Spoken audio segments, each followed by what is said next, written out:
So, welcome to this edition of LinkedIn of 22nd Century Management with Ken on LinkedIn Live and on YouTube Live. Uh, we have with us today Stephen Howard. He is the author of. Uh, oh, you're gonna have to give me the book name. I just went right out of my head. That's okay. Better decisions, better thinking, better outcomes.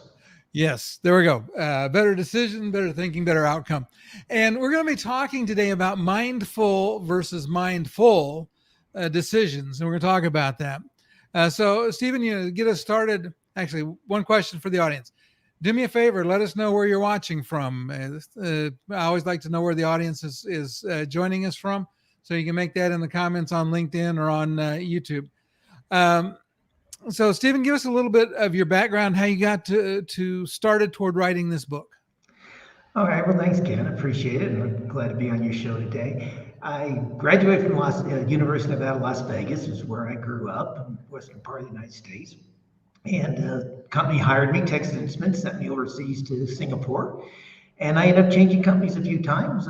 Lived in Singapore for 21 years, then Australia for 12 years, and then back in the United States about 7 years ago. And my dad was a fiction writer, and I decided to try my hand at nonfiction writing. So my first book came out in 1997, published by a British publisher when I was living in Singapore, about corporate image management. And I've been writing books ever since. Okay, well, very interesting, and I love our discussion today because just before the show started, we were talking a little bit about my challenge between those two. So, in your book, you have a section about brain myths. So, what are some of the brain myths that you were surprised to discover in your research? Well, the first one, and I swear I learned this in high school. My high school science teacher taught me that our brain stops growing somewhere around age 25, and now scientists can prove that that's not true. We continue to grow new brain cells well into our 60s, into our 70s, perhaps even to our 80s. There's just not enough 80-year-olds and 90-year-olds around to test. So our brains can continue to grow. And also, what also amazed me is this concept of being right-brained or left-brained, and it's not true. We use both parts of our brain, not all the time, or we burn our brain up, quite frankly. But for instance, you and I talking today, language. My left part of my brain is listening to your words and translating your words, and then the right part of my brain is putting it into context. So both sides of my brain have to work together in order to have a conversation. Yeah, I think that a lot of times people use it in the term of left brain dominant or right brain dominant, not necessarily that you're not using both, but there are people that are artistic, and I am not one of those. Those are people that can deal with putting words and ideas together, which is more of the thing that I'm, let's say, reasonably competent at. I wouldn't say I'm great at it, but I'm reasonably competent. My mom would say I couldn't draw with a straight line with a ruler. So. Exactly. The other interesting myth is actually true. It's not a myth so much as that the back part of our brain does develop quicker. So the amygdala, which is the emotional control center, develops quicker than the prefrontal cortex, which is our rational control center, which is why teenagers make emotional decisions and make bad decisions. But as I point out in the book, when we get angry, when we get emotionally hijacked, that back part of our brain is taking over, the amygdala, and we're not making good decisions. So effectively, we're running our businesses with a teenage brain. And I don't know anyone who wants to run their business or even their life with a teenage brain. So that's something we should be aware of. Well, and that's interesting because, we talk about it in the sense, if we get upset, but I think that fear may play a part of that too, is because if we're in a situation where we're thinking about doing something that's scary, sometimes the fear emotion takes over the logic side of it, and we back off from making a decision. And it's funny, I think that, and I'll throw this out as a premise, and you tell me what you think of this, because one of the things is that people that start businesses, obviously, that's a fearful thing, starting a business, taking that leap to start a business.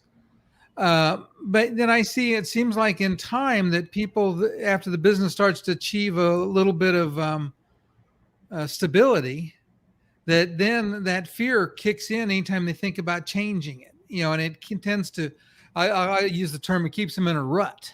It makes it very hard for them to think about changing to something different, even though there might be huge opportunities in making the change. It's just getting out of that comfort zone. Well, absolutely correct. And, the fear is a factor. This is the same part of the brain. The amygdala is our fear factor, controls our fear and helps us decide whether to, fight, flight, or freeze. But not making a decision is a decision. And I think people have to realize that. So when you say, I'm not going to make a decision, I'm going to postpone it, well, that is a decision. Yeah. There's no question about it. The getting stuck in a rut, uncertainty. We as human beings, we like certainty. We're comfortable with certainty. We want to, and so that certainty of, okay, I've got a business running, things are going fairly smoothly. I'm afraid to change because I'm not certain what will happen if I change or if I venture off into a new world. That's something everybody, entrepreneurs and leaders, are going to have to learn to deal with right now, because change and ambiguity. I mean, nobody can tell us what's going to happen with the pandemic. We're what, September, 18 months into this thing? Are we going to go into more lockdowns? Are we not going to go in lockdowns? Are we going to have a different vaccination? Who knows? Is going back to the workplace, is it going to work or is it not going to work? We're going to have to learn to deal with ambiguity and uncertainty. And that is going to be a skill that all of us have to develop and work with. And that's not going to be easy. It's scary. Well, it is, and it's funny because I am what you would very much call a serial entrepreneur. I tend to change what I do at times. And this is probably my 5th or 6th business that I have running now. And I'm running 2 at the same time right now, and people would say that's not very smart, but that's just the way my brain is wired. And it's like, okay, I've pretty much got this in a groove, so let me go find something else, but I don't deal well with boredom either. So maybe that's the ADHD. Hold on, we got a comment. Let me see where we got somebody watching from. Hi, Jennifer. Thanks for joining so much. It's nice to see you. We had such a great conversation when you were on the show. Oh. I like it. I love it when past guests come in and join the show. Absolutely. So that kind of takes me to my next question for you. What are the overall steps when we should be taking really to build and to maintain our brain? We want to make our brains healthy and flexible. And so what are things that we can do to make them that way? Well, that's a great question, Ken, and it's such an important question in today's world, quite frankly, because I know a lot of people I talked with, and before I did the research for the book, they thought Alzheimer's is old-timers disease. We'll worry about Alzheimer's when I retire. And while there is a DNA component of Alzheimer's, there's almost like 2 branches of Alzheimer's. There's those who are genetically disposed to it, and then there's those who, because their lifestyle, get exposed to it or increase their risk for it. And same with dementia, which Alzheimer's is a type of dementia. So quite frankly, the things we do in our 30s and 40s to our bodies and our lifestyle impacts our risk for dementia in our 60s and 70s. So what can we do? It's basically everything is good for the heart. It's good for the brain. The brain is the biggest user of oxygen in our system. So exercise, and you don't need to run marathons and half marathons. 20 minutes of aerobic exercise, walking or something, 4 times a week is a good start. Reduce weight. Men who pack on the most abdominal fat in their 40s have the highest risk for dementia in their 60s. So if you're not in your 40s yet, don't put on the weight. If you're past your 40s, get rid of it. And there's an old Chinese proverb that says the best time to plant a tree was 20 years ago. The second best time is now. Well, the best time to think about your brain health was in your 30s and 40s. The second best time is now. So if you're past your 30s and 40s, get into it. Lower your cholesterol, lower your blood sugar, lower your BMI, all the basic things that we talk about in terms of our heart health is what we need for our brain health, with one addition. And that would be some mindfulness practices and getting out in Mother Nature, just reducing our stress. And while yes, stress can impact the heart, I think stress impacts the brain even more, particularly in today's world. So meditate if you want to meditate. You don't have to go into yoga. You don't have to become a Buddhist to become mindful. Just take some time off, take a nap, just take some thoughts, go outside. Mother Nature's the best doctor we have. Look at the birds, look at the trees, get some fresh air, and think about Mother Nature, and don't think about the things that are stressing your life. So that's what we need to do. And that's interesting because I find, like I said, I tend to overload my plate a little bit anyway, and that when I get stressed, that then it becomes really, you start to becomes very hard to accomplish anything. And you're talking about going outside. I have a fig tree, and in my backyard, the fig tree makes figs, which is really nice. We have a constant battle between me and the wasps to see who's going to eat the most figs. And they're winning. But so when I'm stressed, I go out and I look for figs on the fig tree, or I have a big garden and I go out and get the hoe and I kill weeds, or I do something, to it's not stressful. In fact, my wife would say I stand out there and watch the garden grow sometimes, and that's okay too. Yeah, 5 minutes. I tell leaders, stop back-to-back meetings. If you have to have back-to-back meetings, and run your meetings for 45 minutes. And then that gives you 5 minutes to kind of collate what you've talked about in the meeting, do a follow-up memo or email, whatever you need to do. Then spend 5 minutes just chilling out, listen to music. If you can't go outside, look outside the window. But don't look at your phone. Don't look at any messages. Just take 5 minutes to let your brain tune out, and then 5 minutes to prepare for the next meeting. Because quite frankly, when you run back-to-back meetings, you finish a meeting and then you brought off to the next Zoom call, or even back in physical meeting days, you're going to the next conference room and have a meeting. For the first 5 or 6 minutes, your brain is literally still digesting the previous meeting. So your brain is not fully there in the first 5 or 6 minutes, which is why often you'll be saying something you ask a question and it was covered in those first 5 minutes. Or you'll say something, well, how come this is not on the agenda? They said, well, we went through the agenda and it is on the agenda. You weren't paying attention.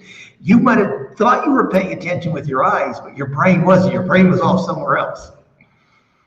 Yeah. Been there, done that. Yeah. Well, and, I would say part of it is also the presenter. We had when I was attending a tech school for one of the manufacturers that I worked for, because I spent about 20 years working for copier manufacturers. In the first class for the new manufacturer, I handed my classmate a note. He was he was my peer, and I handed him a note. I said, "Please kill me now," because we had a instructor that was reading the PowerPoint word for word, and every handout he read word for word. And I am like, just make this pain stop. Please. But yeah, I've been there where you just, your brain kind of goes off into left field. And part of that is me, I know. And I do want to say hi to Scott.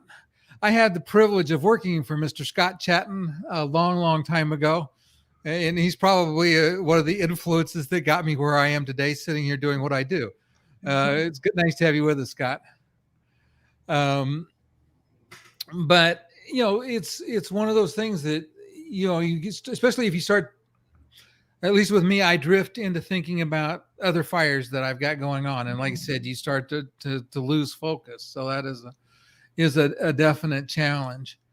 And I want to go back to what you said about both your health. I think the other piece of it for people that to do well into their advanced years is the fact that they keep their brains active as well.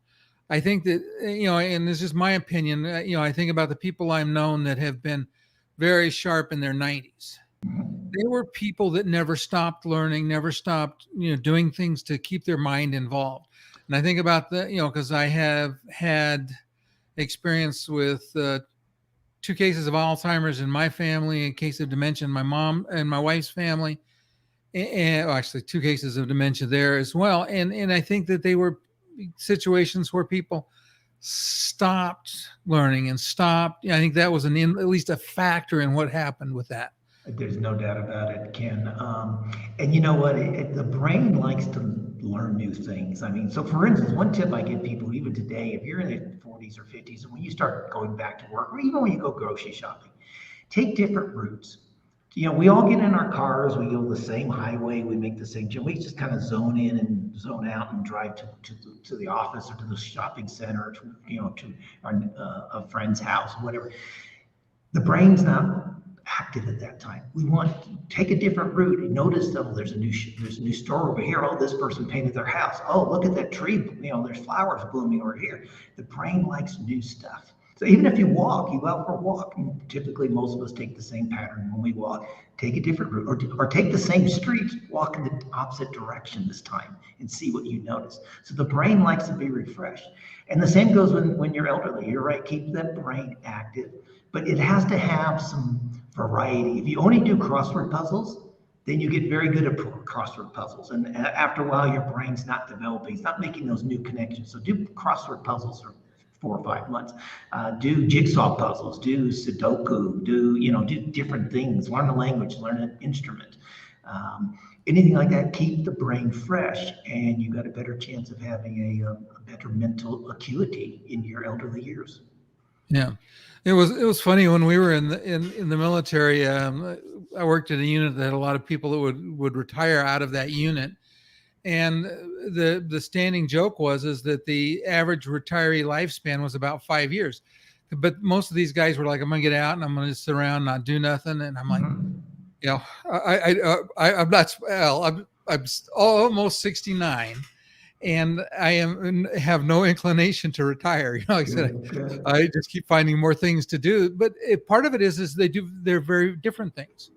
Exactly. Because as I teach, I do interviews. I do. I mentioned to you, and for those in the audience that don't know, I have a travel video channel as well. So I stay busy with a lot of things. I garden. So my mind always has a new challenge, a new something to think about, work on, and I think that's so important. It's critical. It's very important. And going back to what Scott said in his message here about how this is timely, it's very timely. Before the pandemic, the American Heart Association and the American Medical Association, I think it was, projected that Alzheimer's in the United States and dementia and stroke would increase 67% between 2020 and 2030. And we'd end up having 10 million Americans affected by stroke, Alzheimer's, and dementia in 2030.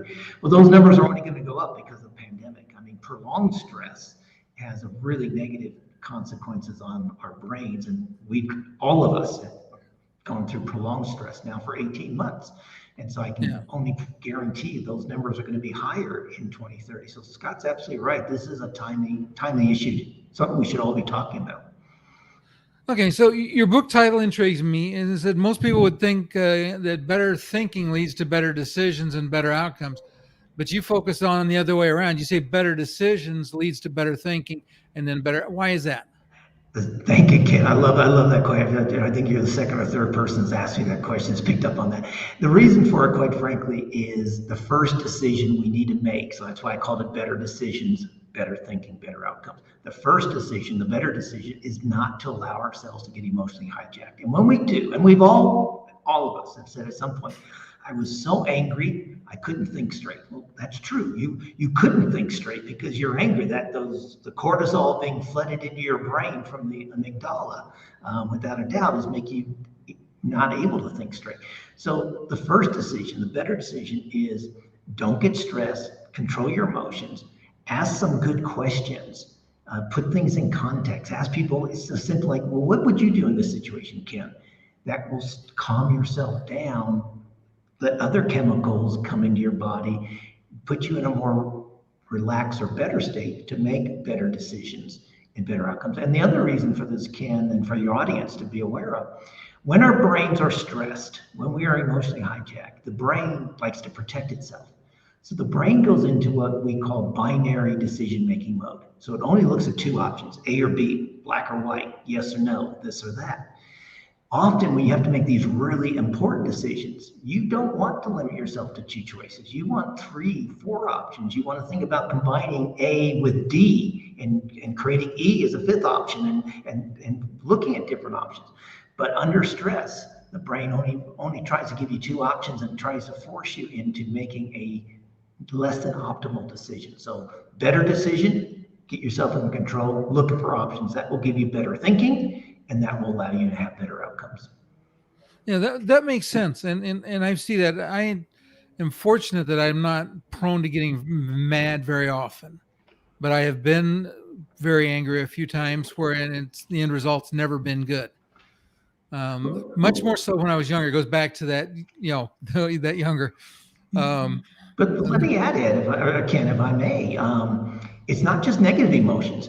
being too happy. Look, I grew up in Las Vegas. I can tell you why hotels keep getting built in Las Vegas. You get on a winning streak and you think you're so happy, everything's going well. And of course, they give you a few free drinks on the casino floor as well. And you're elated and everything. And I can't lose. And you've won $5,000 and you don't make the smart decision, the better decision to walk away from the table. You go, I'm hot. The house is going to win long term. And the house doesn't mind when people win short term because they know that 97% of the people are going to gamble it right back and then add some more. Well, I was hot. I'll get some more money out. I'll buy some more chips. So happy emotions are emotions just like anger is emotion. So and I hadn't thought about that, but and that's probably affects a lot of people in ways that they don't even think about. Your comment about the chemicals in the brain it reminded me of Leaders Eat Last by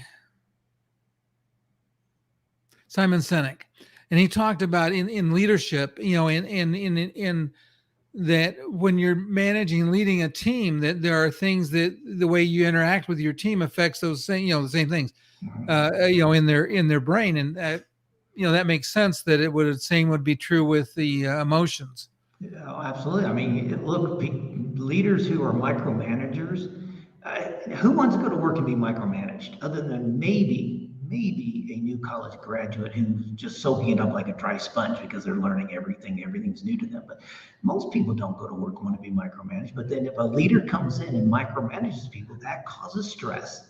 Those employees, those team members now are going to have the negative cortisol going through their system, and they're not happy, they're less productive, and it impacts the relationship between the leader and that employee, that team member that they're micromanaging.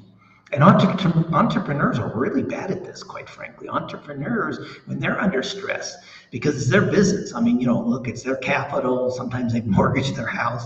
You can understand them getting stressed and getting worried and getting nervous and getting fearful, as you talked about at the beginning of the show. If they start micromanaging, then they're really going to hurt themselves because they don't have a lot of employees usually to rely upon, or partners or business partners or even suppliers. So you got to be really careful about letting stress impact how you make decisions.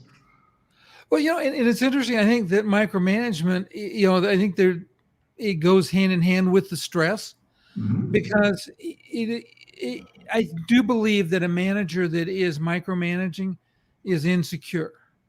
Or fearful. I think that's a symptom of insecurity, which then insecurity causes stress on you.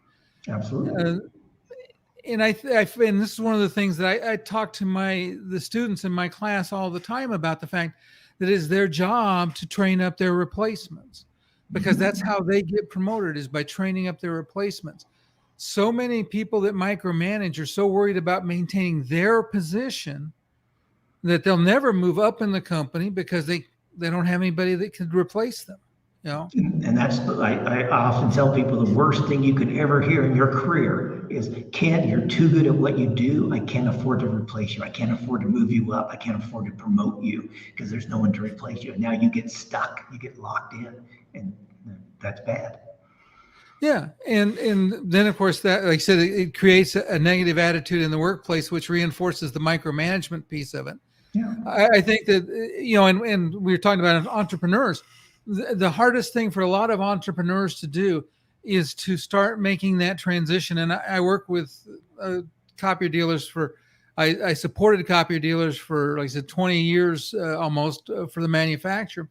And in talking to owners, a lot of times what I would see is they were stuck in the entrepreneurial mindset where they had to have their fingers in everything. Yes. And the real key to long-term successful growth, I think, is that ability to kind of relax and delegate out to managers, because then the owner starts to have the time to start working on his business rather than in his business. Absolutely correct. Same thing with managers. I mean, today, look, nobody in the leadership position can know everything. And I think a true leader has to have the courage to be able to stand in front of his or her team and say, you know what? I don't have the answer. I don't know. Let's work on it together. Let's decide together how we're going to solve this challenge or this opportunity or this situation. But so many people are afraid to say. They think that once they get promoted into manager, that title, manager, supervisor, they think that now I have to have all the answers and I have to give all the directions. Everybody has to do it my way. And that's a bad, bad mindset. And you become an ineffective leader. Yeah, I think it was Steve Jobs that made the quote. I saw it recently, and in fact, I might have shared it. But it was made the quote that why would you hire really bright people and then tell them what to do? Exactly. If you hire really bright people, let them tell you what to do. And again, I think that's one of the things that, again, from the management and leadership side, that is such a challenge, is the feeling you need to know all the answers, and B, the feeling that you have to control everything. Oh, and you can forget about control. Control went out the window in March of 2020 when the pandemic hit. You can't control people when they're working from home. I mean, hard not to control when they're in the cubicle next door to you, out in front of your office. But control's gone out the window. Control and command's gone, guys. I mean, and you know what? One of my favorite phrases right now, and you and I are both baby boomers, I take it. So, and a lot of people I coach and mentor these days are in that baby boomer age, is when I say, you know what? Go back this weekend and watch Star Wars and watch Yoda tell you, you must unlearn what you have learned. And now let's talk next week about how you're going to be a different leader going forward. Yeah, well, and again, it goes back to that learning thing, because part of what I did when I was starting putting my course together is I had to read a lot of books. I was like, oh, wow, I wish I'd have known this then, or I wish I'd applied this better. And it was interesting because in the class I teach, one of the first books I read when I started my dealership, and this would have been 30 years ago now plus, was The 1 Minute Manager. Mm-hmm. And, it is a very simple book. 3 simple principles. Yep. And it still applies today. In fact, it's required reading in my class, and so is the Simon Sinek Leaders Eat Last book, and what with some others. But you think about it, is that sometimes it's the simple things that we stop doing, and then we start to make things more complex, more difficult when it's really not. Okay, so let me ask you another question. In the book, you talk about leaders need to be first responders in the workplace. What do you mean by that? It goes back into what we talked about a little earlier about not getting emotionally hijacked. So when I lived in Asia for 21 years, and I learned to scuba dive when I was there, and I got certified up to rescue diver. And the first thing they teach us in rescue diving is when someone's in the water yelling, help, help, help, you don't just jump off the boat and start swimming to them. You don't know if there's fishing nets on the surface you could get tangled in, if there's jellyfish, stingrays swimming around, if the current is different on the surface than what you know it to be underneath the surface. And of course, everyone's concerned about sharks, but that's usually the least of your worries. But so we're taught to respond, not to react. And in the business world, we run around 24/7. As leaders, we're paid to make decisions. People come to us and ask for immediate decisions, and we react. We tend to react to people, events, and situations. And so what I'm trying to say is, don't react. Become a first responder. Just like our EMTs, when they come across a bad car accident, they don't jump out and run to the car. They look, are there electrical cables that have been knocked down? A power pole's been knocked down? Can I get electrocuted? Is there smoke? Is there gasoline spilling around? They do the same thing. That's why they're called first responders. And so what I'm trying to encourage people to do, particularly in their personal life, but even in your particularly in your professional life, but even in your personal life, pause. Take a deep breath. Take a couple deep breaths. Don't respond and give an immediate. Don't react and give an immediate decision.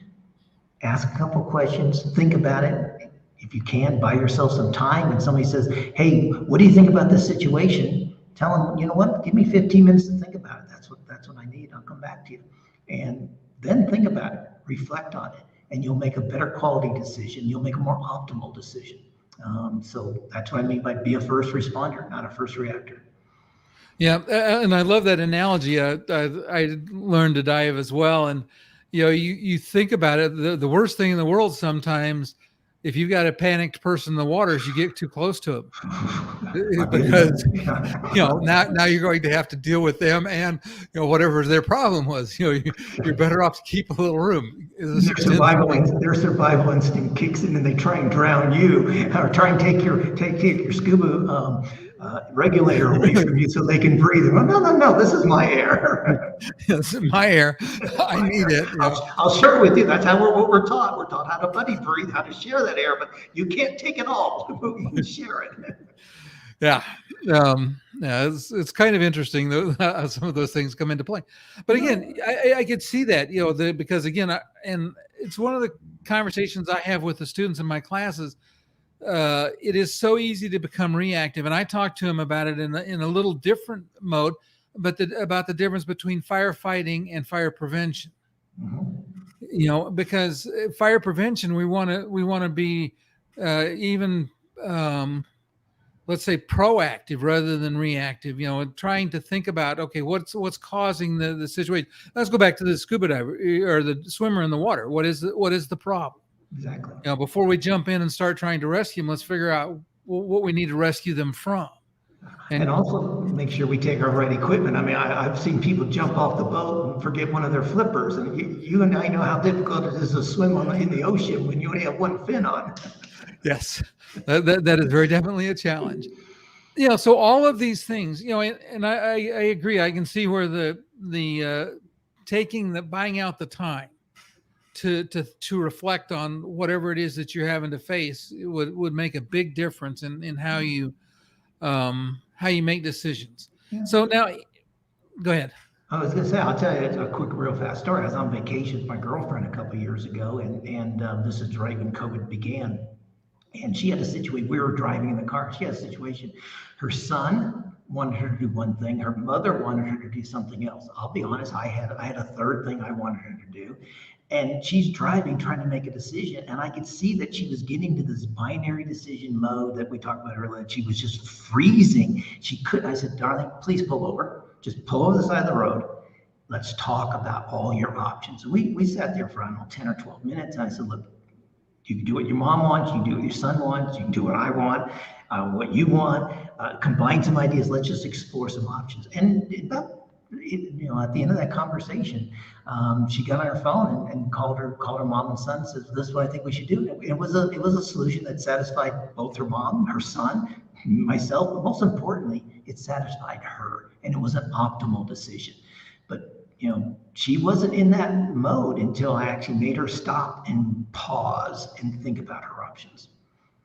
Yeah, and again, that's a great story. And it illustrates well the point about just stop and think about what's up. And don't let our emotions drive, because our emotions are notoriously bad at driving us into bad habits, bad problems. Lots of things. Okay, so I'm assuming that if people went to look on Amazon for your book, they could find it there? Well, hopefully, yes. I don't think it's out of stock. So, yes, it's on Amazon in both print and Kindle version. If they want to contact me, I see the email address there on the screen, but I'm on LinkedIn, I'm on Twitter. Email me, Stephen@calianteleadership.com. Caliente, as you probably know, is Spanish for hot. But the second definition of caliente is passionate. And conversation caliente is a passionate conversation. So I'm passionate about leadership. I'm passionate about leadership development. So reach out to me. Okay. And what I will do is that will all be in the LinkedIn, either in the discussion section or I'll post it as a comment. I'll post a link to his book. I'll find a link for you on Amazon. So it'll be there for everybody. If you're watching on the replay, do me a favor, go ahead and, if you're watching it on YouTube, hit the like. And if you haven't subscribed to my YouTube channel, do me a favor and hit and subscribe. I'm trying to get to 100 subscribers. So that way I can get my channel name. That's my big goal for my YouTube channel. Get a name rather than a sequence of letters. And if you're listening on the podcast or on LinkedIn, again, there'll be show notes there that'll have his contact information. Thanks so much, Stephen, for being with me. I really appreciate it. It's been a fun conversation. When you write your next book, we'll be back in touch and we'll have a conversation. We'll do that. I started last week, so we'll talk to you next year. But it's always nice talking with you, Ken. Okay, well, let's say goodbye to our audience, and you can hang around with me. So goodbye to everybody. Thanks for being with us. I hope you enjoyed it. We've enjoyed having you, and we'll see everybody not next week. Next week I'm off. I'll be out of pocket, but week after next I hope to be back. So we'll see everybody in a couple of weeks.